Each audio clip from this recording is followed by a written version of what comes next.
Sis, meet our sister Liana. Since growing up in Russia, she's always had an inkling for trusting her intuition, and it's changed her life. From trusting her life to motherhood and to the power of mindfulness, Liana's story is beyond. Girl, we got this. What is up, sis? How are you, beautiful? How are you feeling? Welcome back to another episode of Girl, We Got This with the incredible, beautiful, intelligently wise Liana Moon. I am so excited to share your story. I'm so excited for our guests to really hear the journey that you've been on. I want to introduce Liana. She is a meditation teacher and a Leela guide. We're going to get into that shortly. But welcome. Thank you. Welcome. Thanks for having me. We are so excited to have you. I met you at an event, at this woman event, the Pure Zen Su. Yeah. It was very powerful, the event you created. And we're going to get into this later because I want to explore who you are as a woman and where you're from. So please tell our audience where you're from and a bit of your youth of growing up in Moscow. That's funny because, you asked this and I understand how different that is from my lifestyle and from who I actually am. I'm from Moscow, Russia. And my childhood was something what actually made me think that I want more.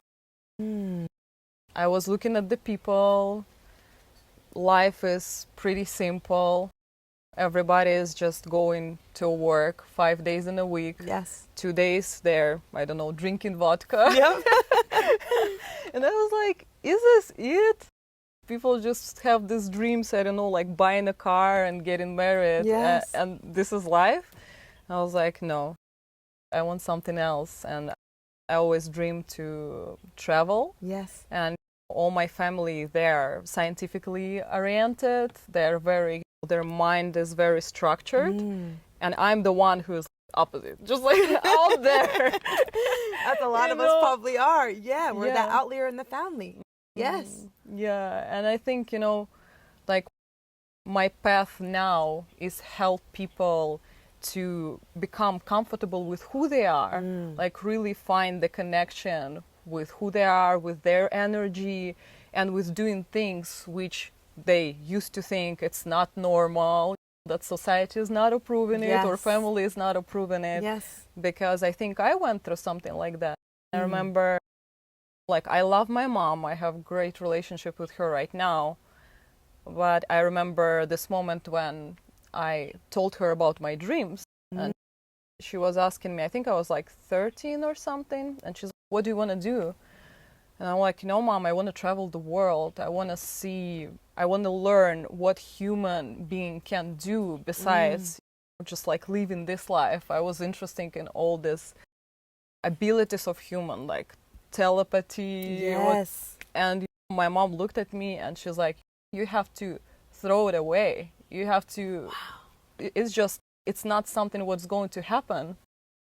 And I remember I was so hurt. But at the same time, I remember that it was something what first time made me feel that I can be my own best friend. Wow. I can be my own supportive parent. And I was like, no, I'm going to do that. Wow. I'm going to do that. How did you know to do that at such a young age? Because I feel like a lot of us, when we're young and we have these big dreams and they shot us down, we don't have that power like you had to say, no, I am going to do this, Mom. I don't care what you just said and you shot down my dreams, which could end and you could have crumbled and you could have stayed in Moscow for the rest of your life and did this thing that you didn't want to do. How did you know? No. Did you see it? Did you feel it? Did somebody say something to you to say, I'm going to be my supportive best friend. I'm going to parent myself through this. I know I can do this. Not really.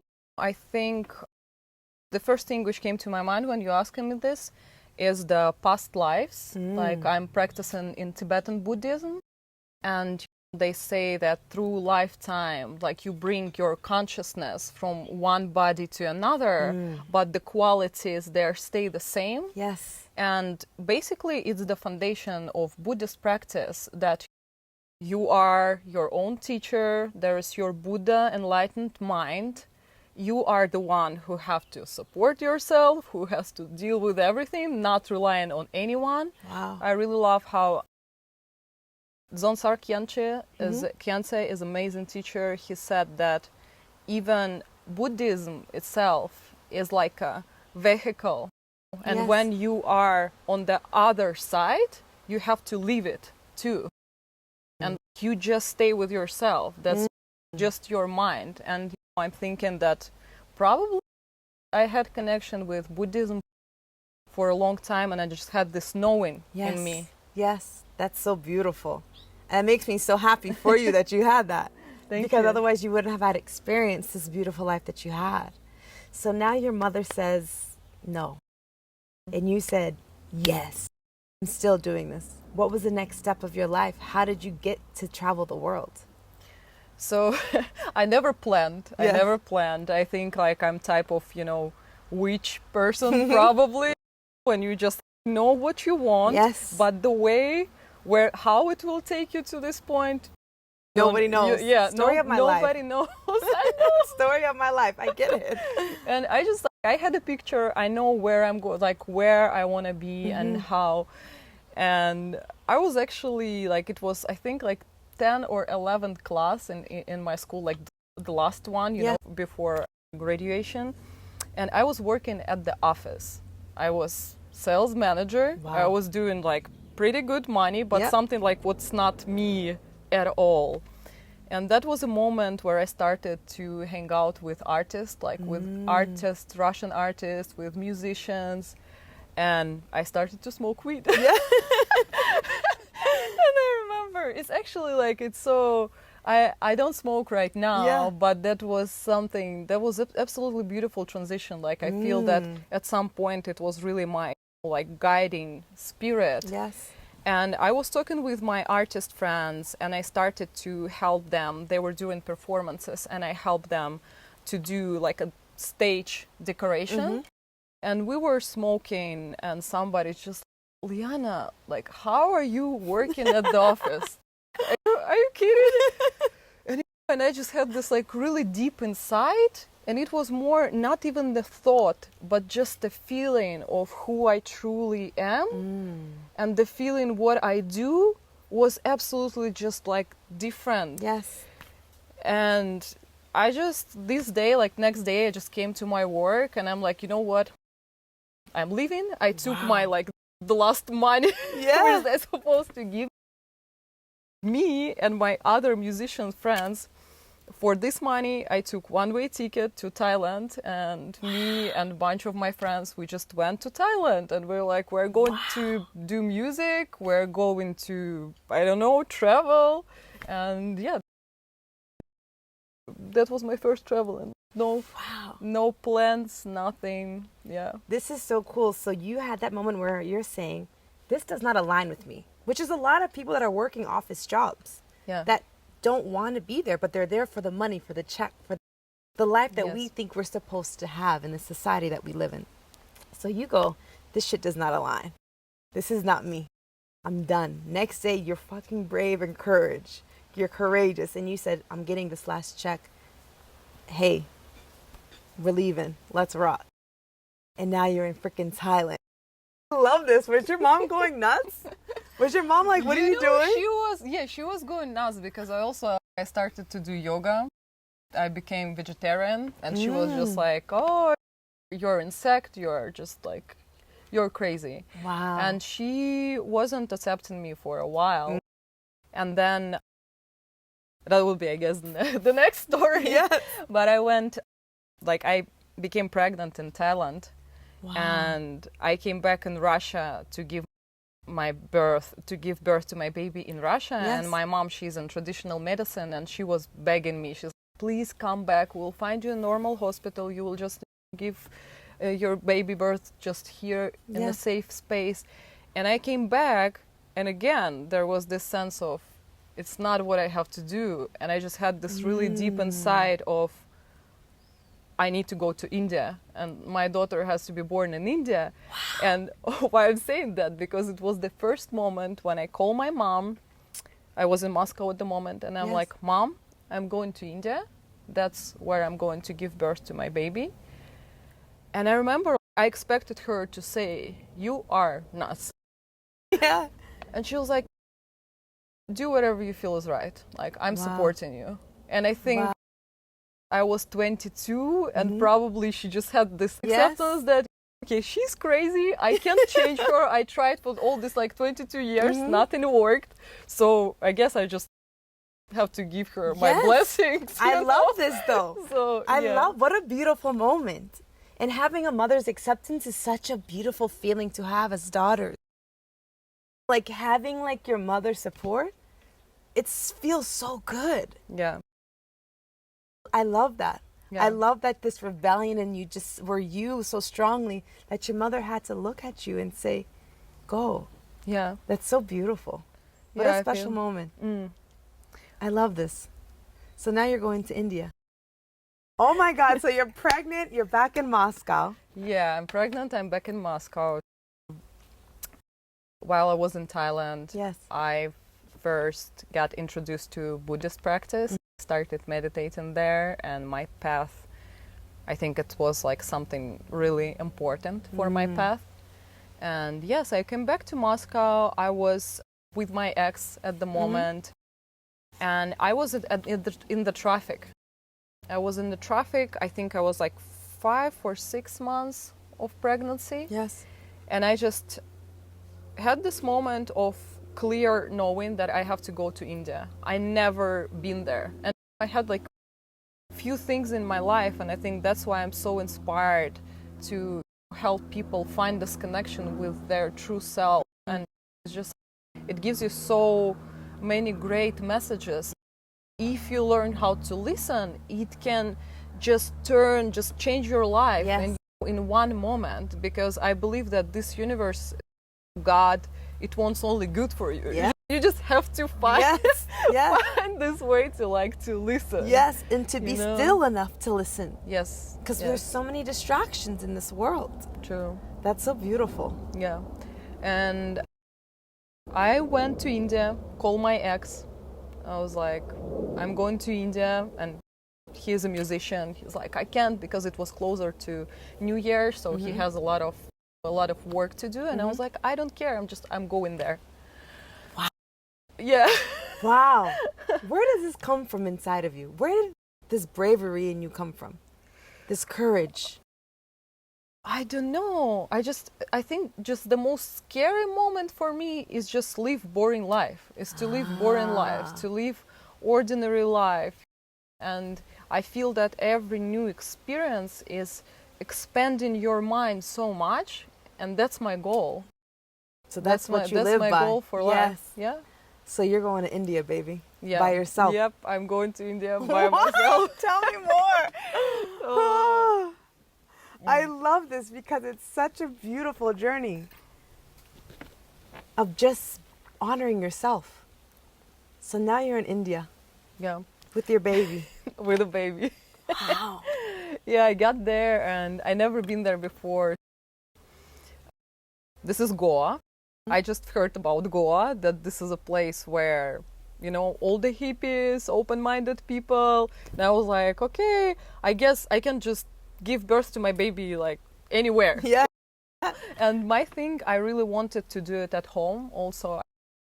I had the sense of I need to be comfortable at the place I am. And again, about connection with myself, I felt that the most important thing would be for giving birth to a baby is just really connect with myself, because my body knows what to do. Like our ancestors, my mom, my grandmother, all the women, they did it. It's in my blood. Yes. I know how to do it. I don't need any doctor, any other dudes tell me when to breathe, how to breathe, what to do. Yeah. And I was like, I just know that they just have to leave me alone. Yes. And I need a comfortable space. So I'm coming to India, pregnant, by myself, renting a motorcycle. That's like That's why another thing. Everybody's driving motorcycles out there.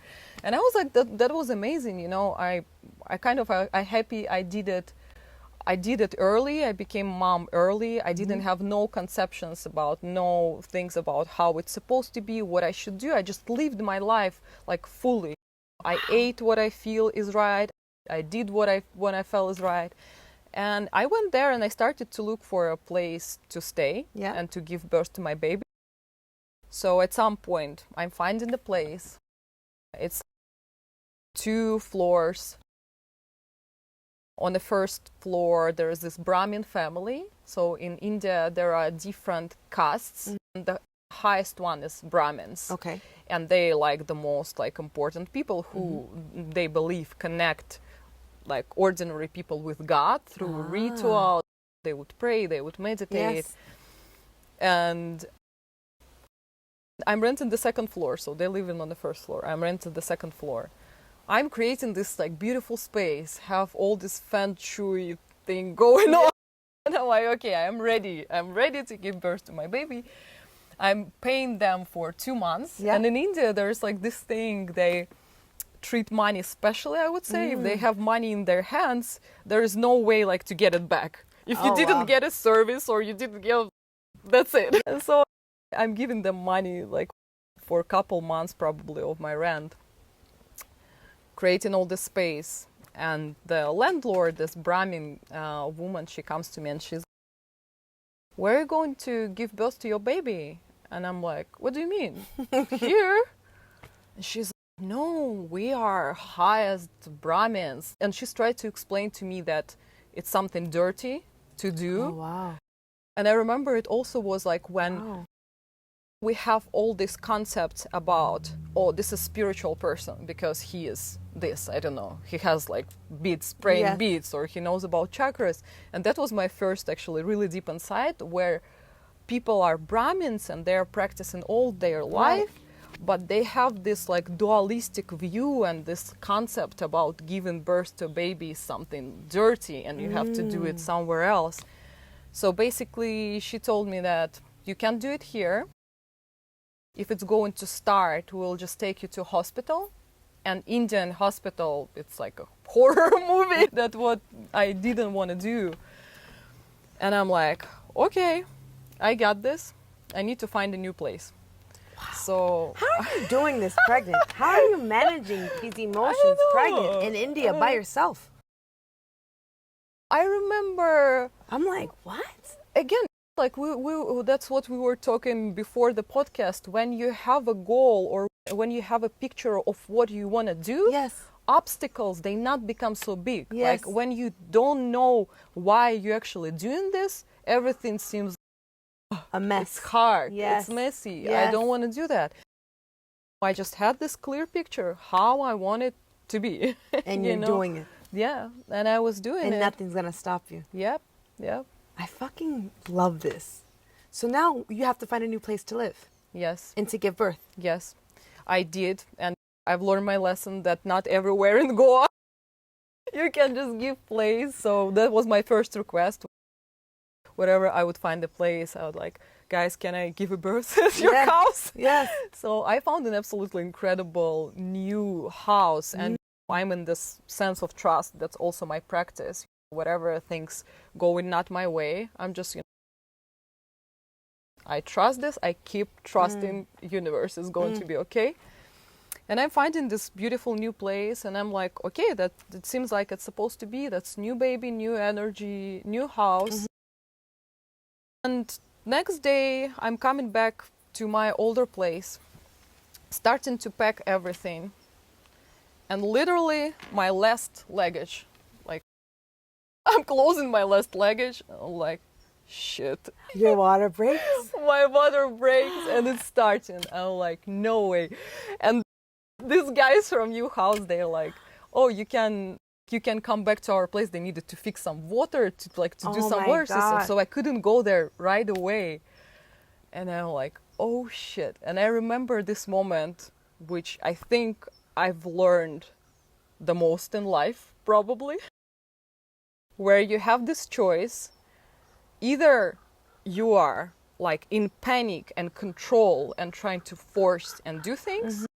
Either you're just in complete trust and you are the flow, you're the process, you are just everything what's going on right now. Yes. You're the space. Yes. You're not It's you. Liana. Yeah. You're not Liana who's giving birth. You're like everything Yes. what is here.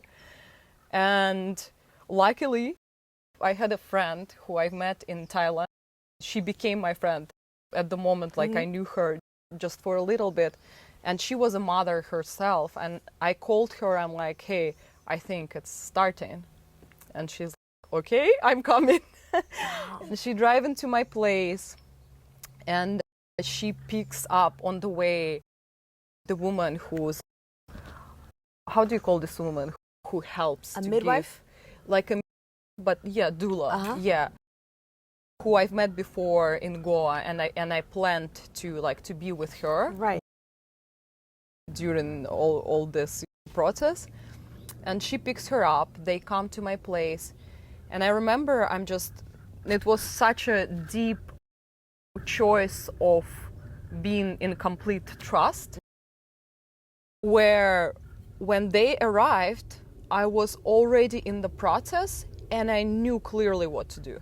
I didn't read. I was young. I was just, I understand that was a blessing. That was a blessing. At the moment, I didn't really read any books how to do it. And I remember this amazing state of knowing what to do, completely trusting what's going on. And I remember when she came, the doula arrived, she suggested me some things. She's like, oh, do you want to breathe? Do you want to switch position? Do you want to do that? And I would always say, no, I know what to do. And in the end, she was just sitting there in the room. I was doing all this like weird pose. And that was beautiful. It was like one of the most amazing moments in my life. And I gave my daughter birth. My landlord didn't hear anything. Like, I wasn't really yelling. I was breathing really deeply. Yeah. So they knew that I gave birth baby like in a week maybe after when they saw me with her. So you give birth naturally, just by whatever instinctual feeling you had. What is that like? What did that look like? If you could paint a picture to our audience, what is this 22-year-old woman doing in India in a room giving birth? What does that look like?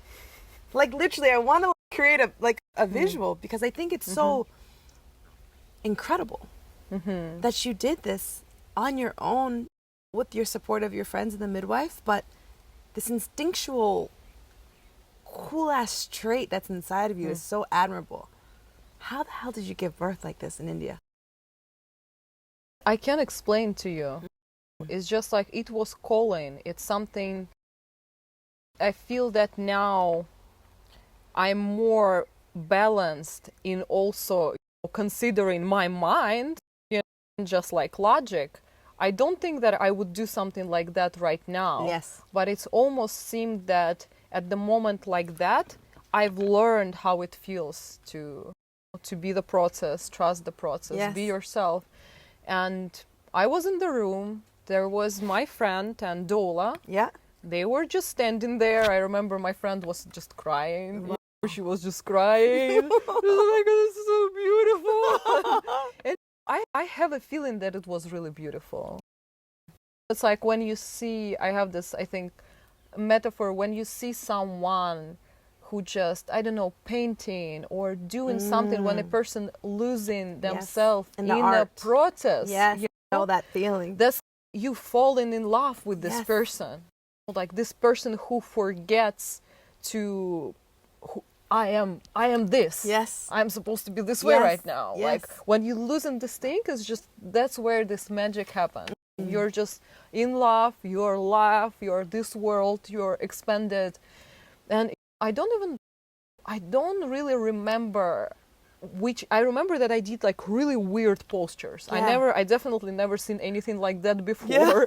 Like the way I would breathe, everything was like so new, but it was in me. Wow. And yeah, I remember that we went to the bathroom and I gave birth in a bathroom, like sitting in this, there's this Yes. yoga posture. Yeah. Yeah, and doula just cashed my baby. Maya was, my daughter name is Maya, and she was connected with placenta. Yes. Do you call it placenta in English as well? Yes. So it calls lotus birth. I read about it before, that usually in a normal hospitals people would cut it, Yes. but actually it still needs to have connection. It still has this like blood flow and vitamins flow from placenta to the kid. Yes. And at some point it's just become dry in a few days. You cut it, and this cord, Yep. it just fell off by itself. Like, I remember when I told it to my friends and most of the people, they're like, I didn't know, I thought you have to do it. Cut it. Like, no, you don't have to. Nature is wise. Everything Wow. is, yeah. So you kept the placenta attached. Yeah, I kept the placenta attached. That's beautiful. And you just let it fall off naturally. Yeah. How amazing. What a wise young woman. Probably looked pretty creepy. I was just like walking everywhere, like, here's my baby, and here's this bowl with like placenta. Wow. And you were just walking like, around like this natural. I'm not. I was like most of the time at home, yeah, but if I would still. walk like around, it was a village. Yes, I would do this thing. Wow. Yeah. This is so incredible. You Thank have you. no fear. And you honor yourself and your feelings to such a depth that I really haven't heard of before. And at such a young age, you have this power. It's really freaking cool, Liana. Thank you. So- Thank you for bringing it up from me. Yes. Because you recognizing it is just.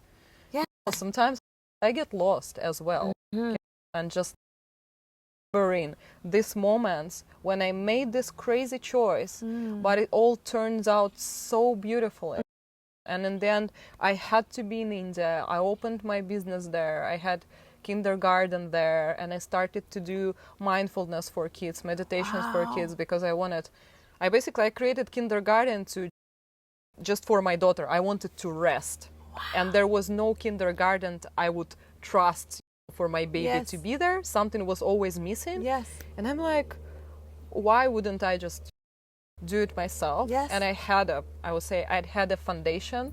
My friends, they did it before, and they brought the Montessori. I don't know if you ever heard about the Montessori system. So they brought these specific toys from Russia to India, and they just moved it away from India to Europe. Wow. And I was like, guys, what is going to happen with all the toys and all the things which you get? They're like, we don't need it. We're just going to throw it out.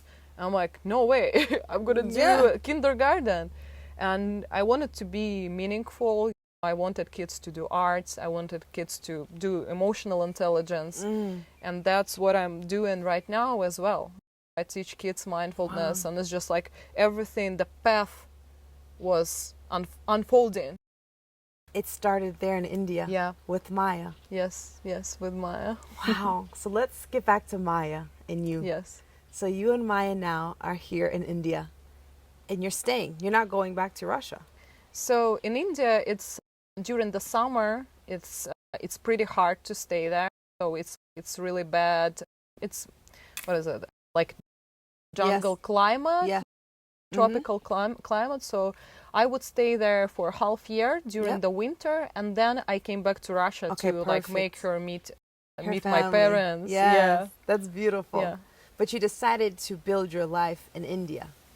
Yeah. And you started the schooling in India. Yeah. How did that start? Because of the need for Maya. Yeah. Because of the need to rest.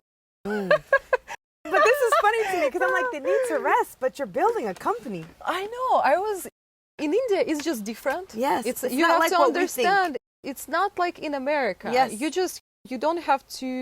don't need to have all this bunch of paper agreements and Paperwork. you just go there. You're like, okay, I'm renting this space. They don't even care what you're going to do there. Kindergarten, okay, do whatever. Yes. I'm sorry, but you don't have to pay taxes. Yes. Thank Maybe you have, I didn't pay Yes. taxes to Indian government. So. Yeah, it seemed to me easy. But of course, when I started it, I just had to be in order. I had to do anything. If the cook will be sick, I'd have to cook for kids. Yes. If there will be one teacher missing, I have to do that, something to fix. And, Wow. and I was just working all the time, but I love it. Yes. That was absolutely amazing experience, which actually brought me to America. Wow. Yeah. So your kindergarten is starting. Maya's in the kindergarten. You literally create an entire school. Yeah. And you're helping all of these Indian kids as well.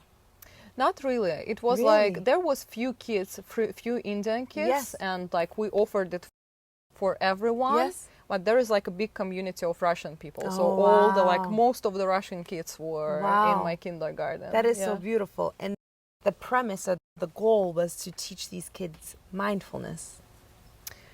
I would say, I wouldn't lie. Yes. It's just turned this Yes. way.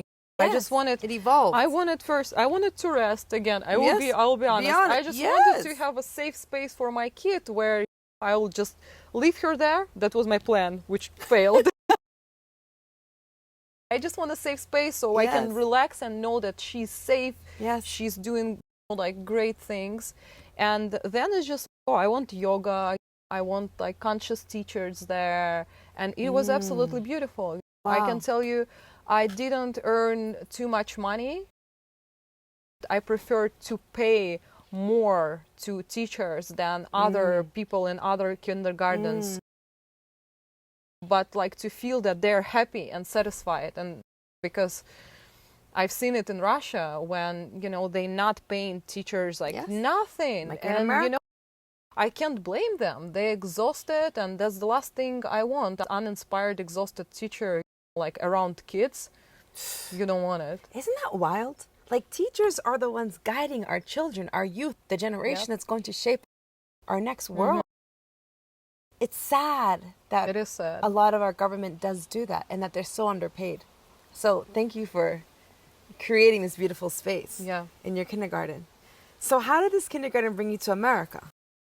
Did you, and I want to get to the Yeah, study of thank you. Buddhism. Did it get deeper in India before you came to America? Yeah.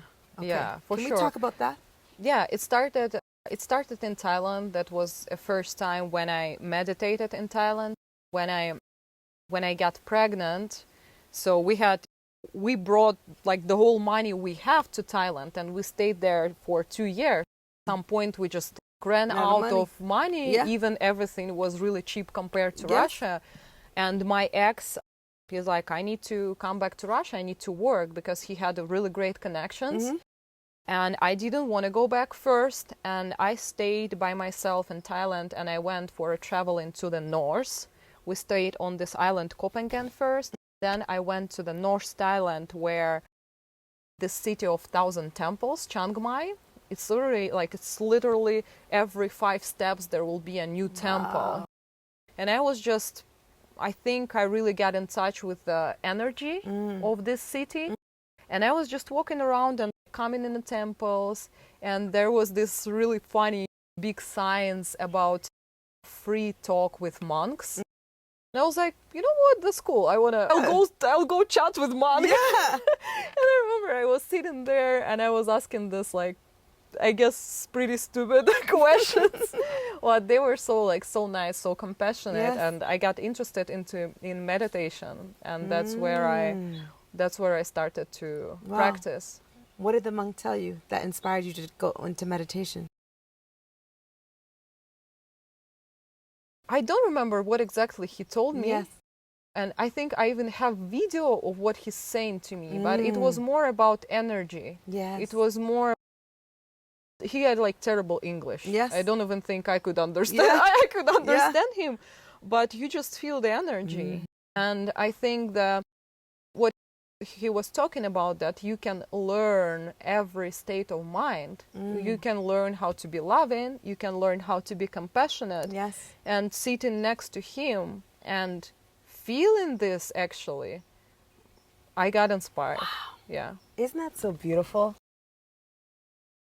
We always think that we have to know English to understand people or know their language or their culture, and we don't, because we're made of energy. Speaks more than anything on planet Earth. Yes. And it's so beautiful. I'm so glad you had that experience. Yes. So you started there, meditation, and you brought it to India with you. In India, I started to learn different traditions, Hindu traditions.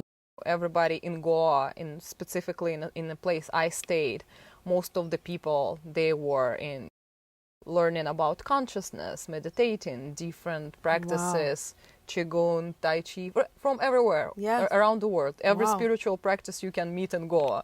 So I was exploring there. Wow. Yeah. Were you just engulfed in like just studying and like practicing as well? Wow, that is so beautiful. You reminded me with that of one of my Japanese friends, and I was asking him about Zen practice, and he told me we don't practice Zen. It's just how we live. The whole environment is our practice. Wow. And in Goa is the same way. It's like, I can tell you that I learned a lot there, but it was so in flow. It was so just organically there. It's everywhere. Like you speak with people, they tell you about Vedas, about this authentic knowledges. It's just everywhere. You're like a sponge. You just have no way but taking it in. It's literally a part of your everyday life. Wow. So you're just encapsulated in this world of consciousness. Yes. So it's literally becoming you. That's incredible. Now, did this change you, and how did this catapult you to America?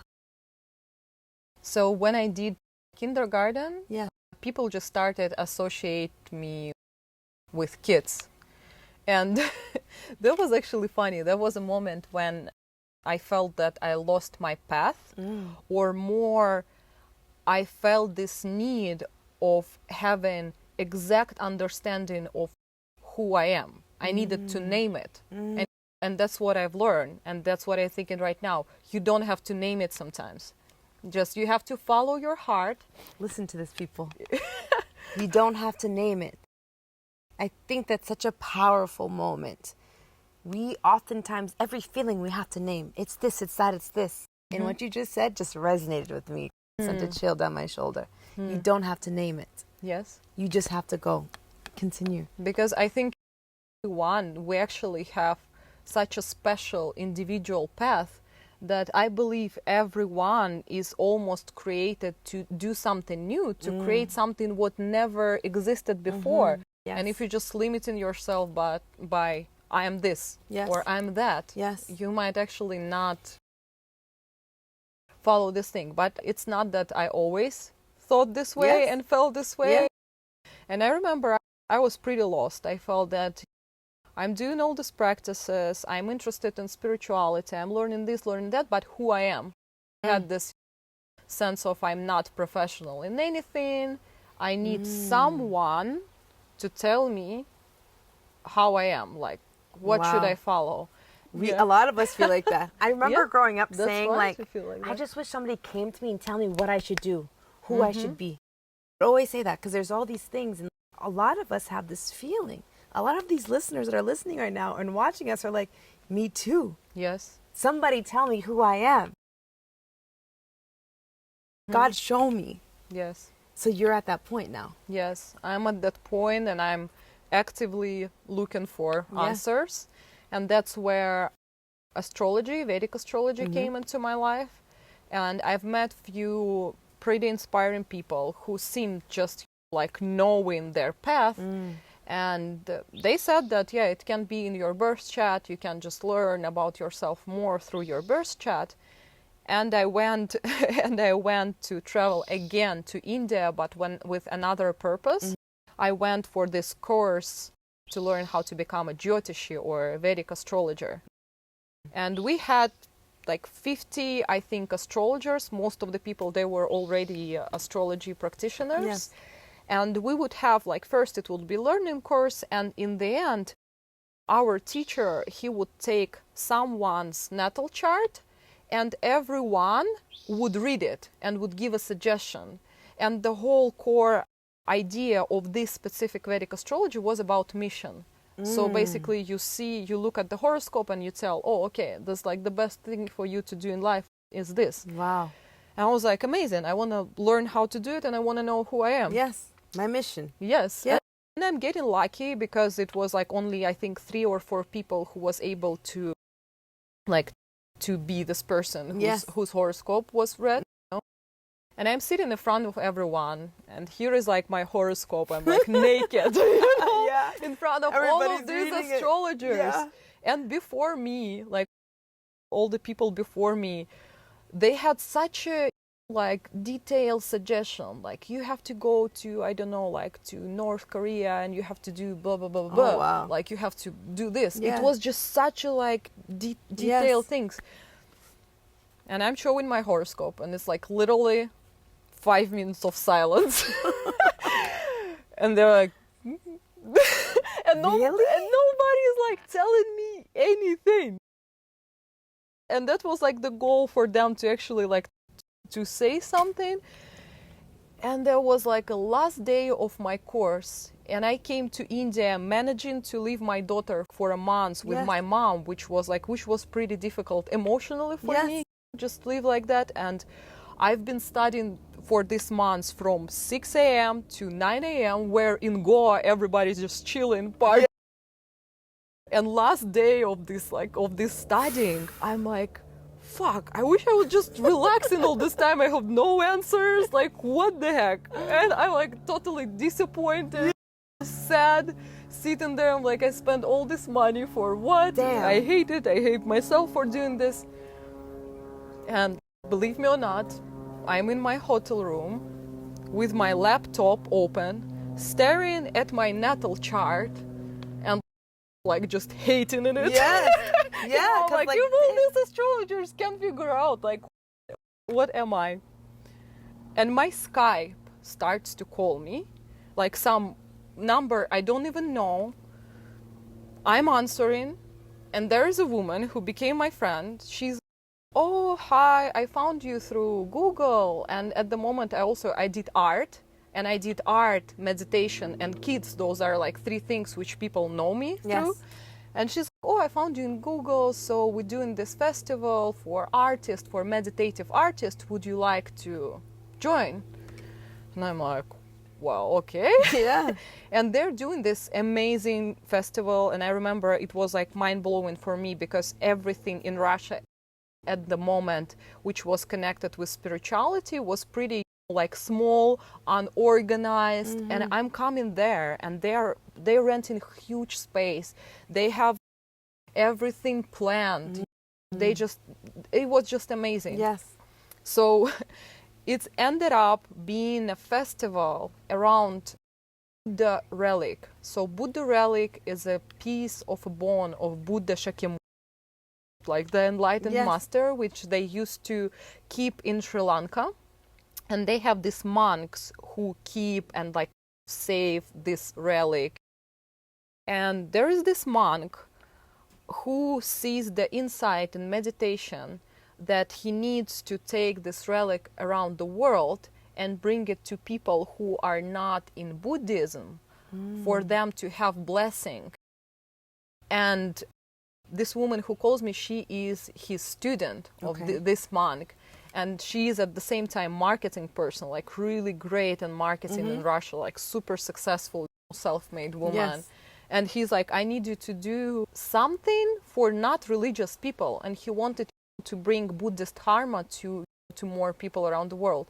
And she creates this art festival where it will be just like exhibition. So it will be marketed as a spiritual exhibition. And in the middle of it is this relic. And basically most of the people didn't know that it's something very special, but they would go there. And after, when I spoke with people, everybody like really felt this such a strong energy. And I got lucky to live next to this relic for a while. Wow. And it definitely changed me from somewhere deeply within. And they decided to do this festival in Los Angeles. Wow. Yeah. Yep. That's how you got That's here. how you got here. Yeah, that's how I got here. Wow. Wow. What a journey that this spiritual world brought you to. Yes. And did this help you identify what your natal chart wanted you to become? when you came At here the to moment, LA? yes. I really needed it. It calmed me down. Mm-hmm. Okay, I'm this. And I think that sometimes we really need it. Like we need to name ourselves, or to name what we do, and also like sometimes have these answers from wise people or Yes. people who know better. Yeah. But What was the answer for you? what was the answer for me at what the was moment? the answer at the moment? I was an art meditation teacher. Yeah. Ooh, I love Yeah. this. And it makes sense. Everything that you did was that. And this woman guided you Yeah. and gifted you this gift, and now you're in LA. Yeah. And they did this big festival. It was a huge part of it was charity, and they were traveling around LA, like temples, Hindu temples, Buddhist temples, and around orphanage schools. And they Wow. invited me to teach kids meditation in Wow. orphanage schools. How beautiful. Yeah, so it's all like meditation, kids, art, Yes. everything just get connected. Everything of who you Yes. are and what you've done all of your life. How beautiful is that?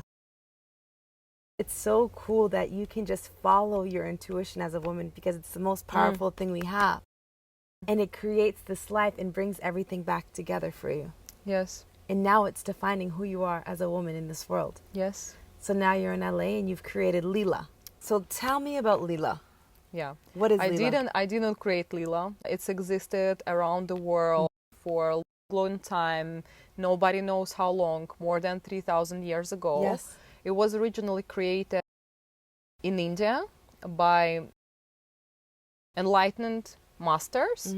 And they were like and figuring out how to share with normal people how universe works, like how the law of universe works. And they created this board game. So it's literally, it's a board game. You roll in the dice. It has 72 squares.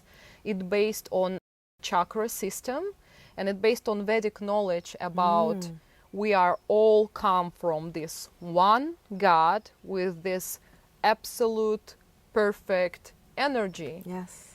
And why we're coming here is because we have this strong desire to wherever, to become a mother. Do, girl, we got this podcast. And the goal of this life is really find this desire, to find what you actually came here for. Wow. And at the same time, not to cling for it, and find this sense of playfulness.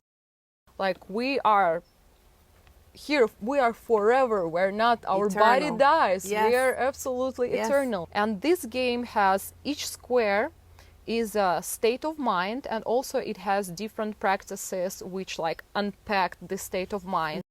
You are starting from the square which name cosmic consciousness, and it's, you are almost have to feel that you are unborn yet, and try to connect with yourself and feel which intention you wanna play the game with, which is your desire. Yes.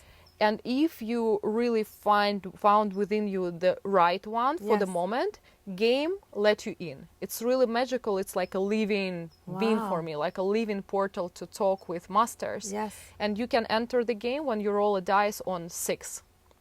And then your journey starts. Wow. And then you have snake and arrows. I know that some people in America heard about it as a snake and arrows. I'm just not sure that they have all these like meanings within the game. So you have your personal path. In the end, it's like an instruction or map for your life, and it's based on a state of mind. And I don't know how it works. I don't know how it works, but this game knows what you feel at the moment. This game knows where you actually connected with yourself. Yes. And the goal of this game, while you play, to become more and more deeply connected with who you are, accept who you are, and be a great player. Like play as just you, as like nobody else. And while it guides you through this state of mind, in the end, you just really feel as yourself. You feel light, you feel inspired, you know where to go.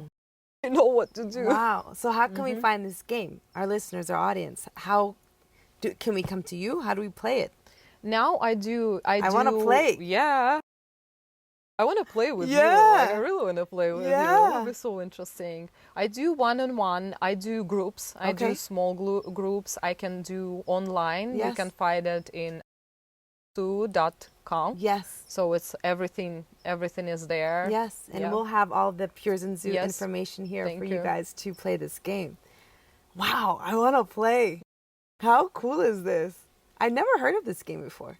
I know, it's interesting because it's just, this also keeps unfolding for me because I feel that it's something what people really might need, and especially people who are not ready for psychedelic experience, for example. Yeah. You know, there are many people who I feel maybe it's not the right time for them, or they're just not ready. And Leela is just a great starting point, and it's almost similar because it's in psychedelics. You feel with the right guide, you can see that the whole world is a mirror, and how it reflects your state of mind, how it reflects your thinking. And Leela is the same. Yes. And again, I don't know how it works. Yes. I don't know how it works, but I definitely feel that it's just a portal which opens you to connect with your higher self, with angels, guides, whatever you call it. Yes. This is beautiful because in earlier episodes we were discussing this and saying how every modality, every healing modality might not be right for me, that's right for you, and vice versa. So if you don't want to do psilocybin and all these other things, start here with Leela. And now with that being said, Leela is on Pure Zen Su. This is where I met Liana. She hosted a beautiful women's circle. And one day we will have a really powerful retreat for Girl We Got This. Yes. And we're going to bring the Pure Zen Su with us, because this amazing powerful women's circle is where I met some incredible women, and you ask so many questions to discover who we are and to get deeper within ourselves. Do you want to talk about Pure Zen Su and the women's circle? Yeah. We created this platform to support who we are through meditation. So it's the circles and events which were starting over. We were we stopped for a while, me and my partner, my great friend, Christine, who we created it with. We love you, Christine. We love you, Christine. Yeah, we had this really interesting path for last year, and I felt that we really needed to go through this personal transformation, be ready to start and share from another place. And now she's in Chicago and she guides meditations there. I'm in Los Angeles, I'm guiding meditation here. We started from women circles, now we are expanding and we're doing it just for everyone. We do manifestation practice together. We're collaborating with some amazing products, neurofeedback products, which I can talk, it's like the whole another episode. That's beautiful.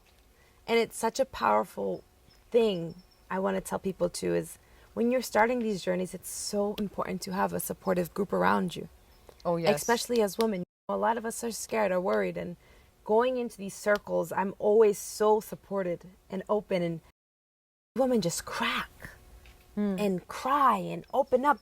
They're keeping all of this in, and when you're surrounded by like-minded women like us, it's life-changing. I always say this, when women come together, magic happens, and I truly believe this. So Pure Zen Su, if you can be a part of it, I have been a part of it, and it has impacted me greatly. So thank you for doing that, and it was a pleasure meeting you there. Thank you. Yes.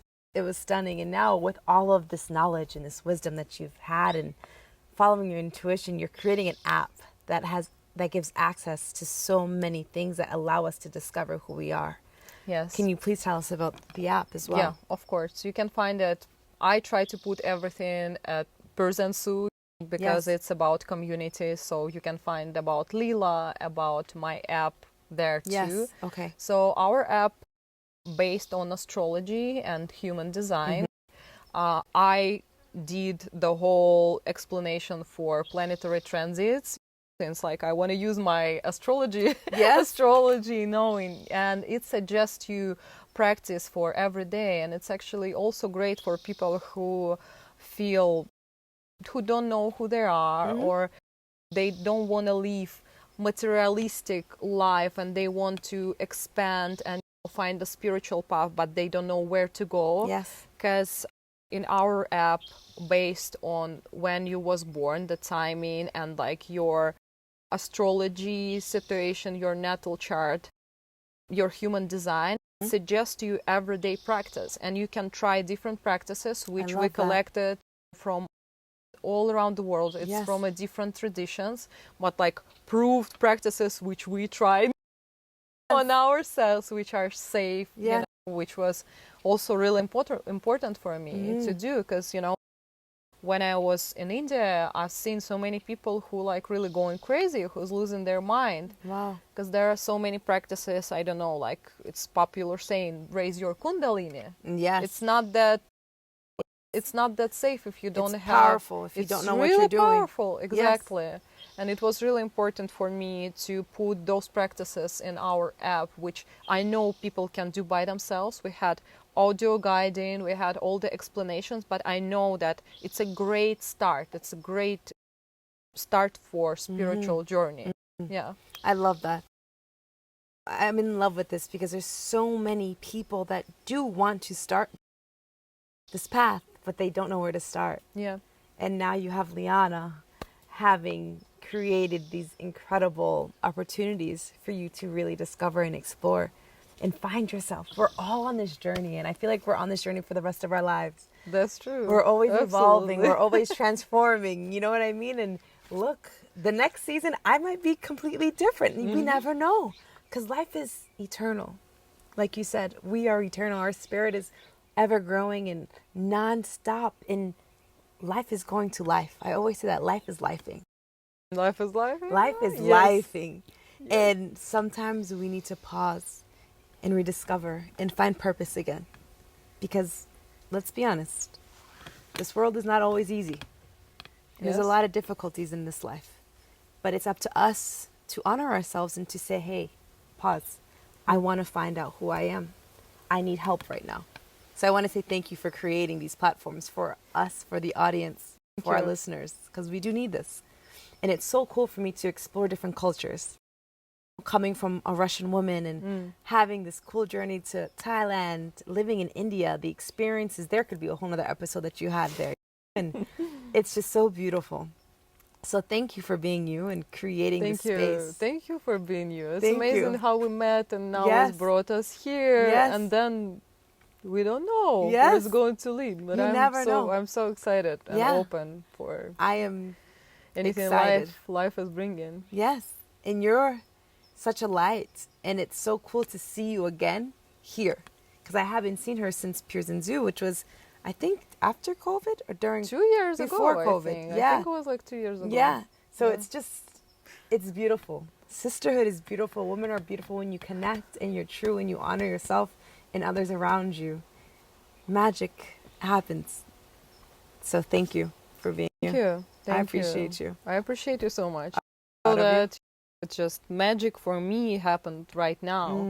Because as I said, talking this and you bring in such a like deep meanings and the things which important for me so much. Like literally you've been asking questions which brought something which made me feel more who I am. Honor it and I feel more myself than in the beginning of this episode than before coming here. So thank you so much. You're welcome. That's a sisterhood. Yes, I see you. I'm listening to you and I'm like, wow. I'm like, this woman is magic and she doesn't even... Your story is so beautiful. So thank you. And if her story doesn't tell you, girl, we got this, I don't know what story's going to tell you.